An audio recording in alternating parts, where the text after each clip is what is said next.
I am pleased to report that the IEC demonstrated an unprecedented level of openness to the EU election observation mission.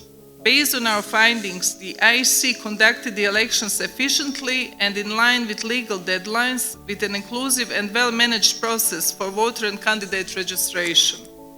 At the same time, our report identifies several aspects of the elections which could benefit from further clarity and improvement. Despite a comprehensive voter education program conducted by the IEC, information for voters was hardly visible on the ground at local level. For this reason, we emphasize the need for the IEC to reinforce its voter education efforts. Our report concludes that there are gaps in campaign regulations. For example, there is ambiguity regarding campaigning on election day, especially in media and social media and in and around polling centers. Campaign finance rules were widely disregarded.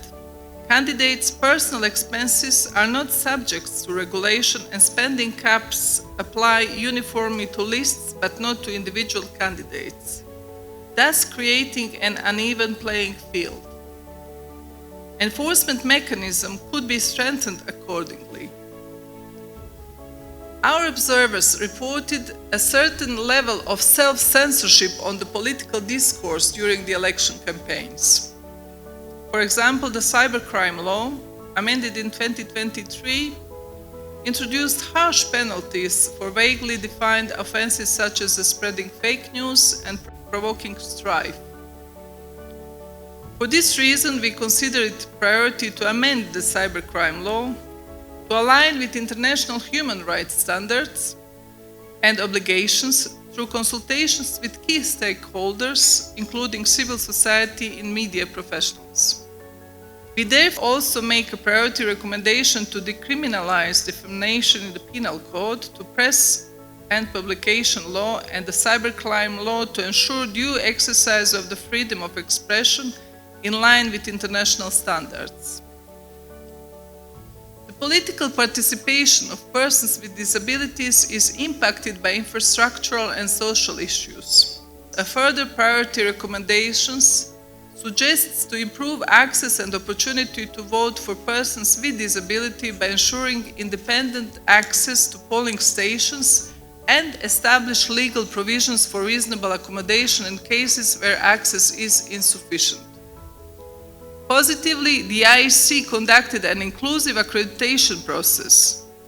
Domestic observers did not report any obstacles to their work. These good practices of the IEC could be underpinned with legal guarantees by incorporating in the election law the rights of observers to an unhindered access to the entire electoral process. I would like to stress that we offer this recommendation for consideration in the spirit of support and cooperation. It is entirely up to Jordanian authorities to decide what to do with them.